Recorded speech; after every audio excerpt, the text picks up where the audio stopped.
नमस्कार दोस्तों, मैं तीरथ श्रीवास्तव। तो आज मैं आपको पढ़ाने वाला हूँ घातांक एवं करणी में, जिसको इंग्लिश में इंडिसेस एंड सेड बोलते हैं। मैं व्युत्क्रम का नियम पढ़ाने वाला हूँ। इन्वर्स के क्वेश्चन जिस तरह से आते हैं वो पढ़ाने वाला हूँ।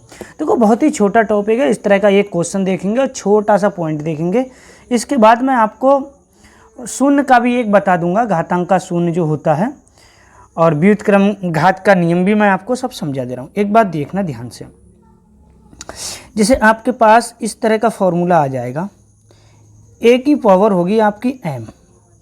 तो आपको व्युत्क्रम के नियम में इन्वर्स वाले क्वेश्चन में क्या करेंगे, जो पावर जो होगी वो माइनस में हो जाएगी, ए पावर ऑफ माइनस m, ये ध्यान रखना।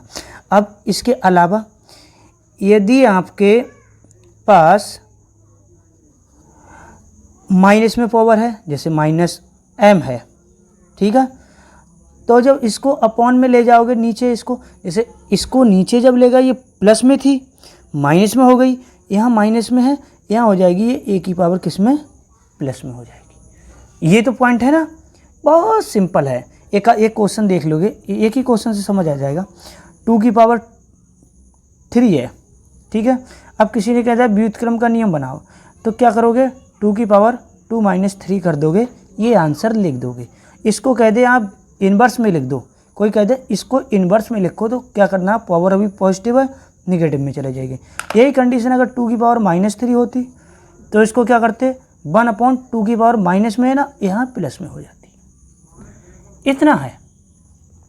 चलो, अब एक तरीके से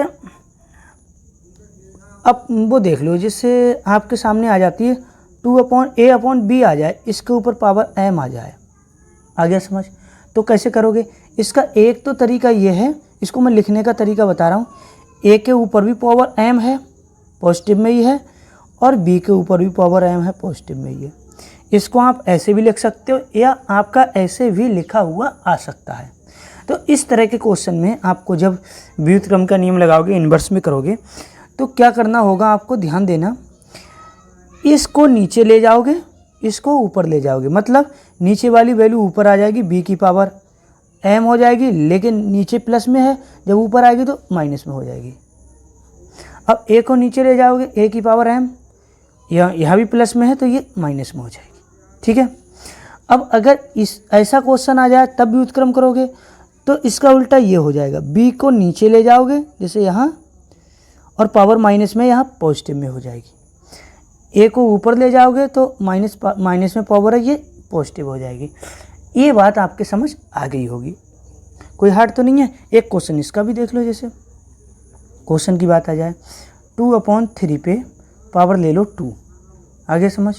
इसका क्या मतलब है, 2 के ऊपर भी पावर 2 है, 3 के ऊपर भी पावर 2 है।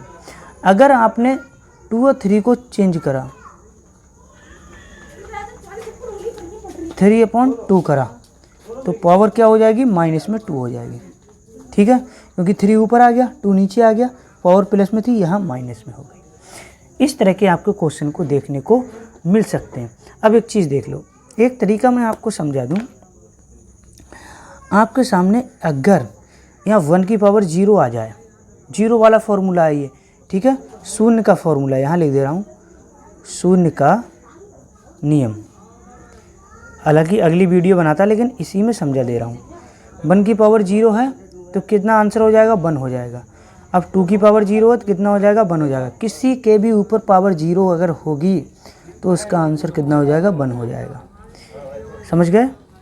इसके ऊपर भी पावर अगर 0 होगी तो आंसर कितना हो जाएगा, सीधे 1 हो जाएगा। आया समझ?